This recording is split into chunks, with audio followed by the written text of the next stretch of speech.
এটা হচ্ছে সজনে পাতা। আমরা সাধারণত গরমকালে সজনে ডাঁটা খাই, সজনে ফুল খাই, কিন্তু সজনে পাতাও অনেক উপকার আসে। একটু শুনুন কী কী উপকারে আসে সজনে পাতা। সজনে পাতায় থাকে vitamin C, vitamin A, iron এবং অন্যান্য পুষ্টি উপাদান রয়েছে, যা রোগ প্রতিরোধ ক্ষমতা বাড়াতে সাহায্য করে।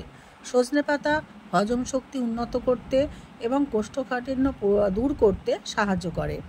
সজনে পাতায় ক্যালসিয়াম এবং ফসফরাসের মতো খনিজ উপাদান রয়েছে, যা হাড় ও দাঁতের স্বাস্থ্য ভালো রাখতে সাহায্য করে। সজনে পাতা রক্ত শর্করার মাত্রা নিয়ন্ত্রণে সাহায্য করে।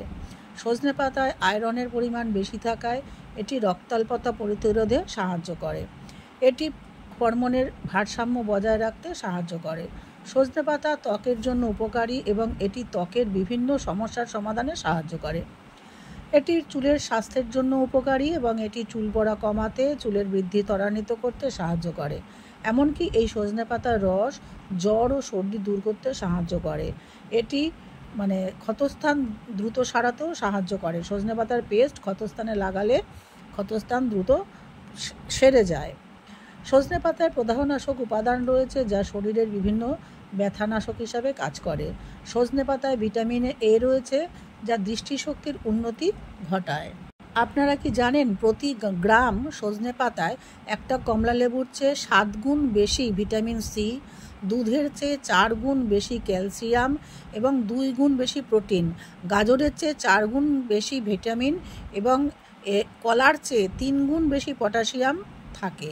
ফলে এটি অন্ধত্ব, রক্তাল্পতা সহ বিভিন্ন ভিটামিন জনিত রোগের বিরুদ্ধে বিশেষ হাতিয়ার হিসেবে কাজ করে। আর এখন তো সজনে পাতার পাউডারও বিক্রি হয়, যেটা আমরাকে মোরিঙ্গা পাউডার বলি।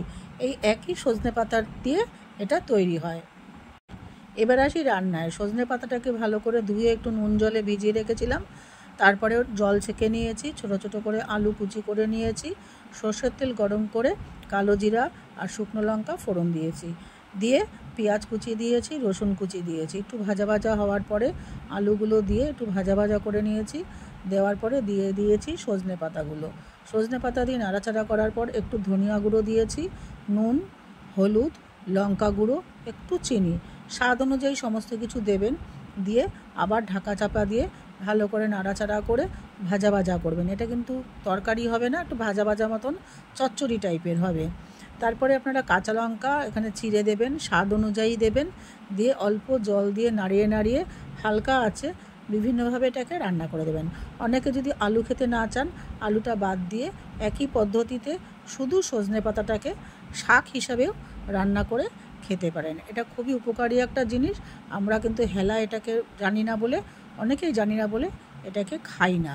সবাই ভালো থাকবেন, সুস্থ থাকবেন, খাওয়া শুরু করুন সজনে পাতা।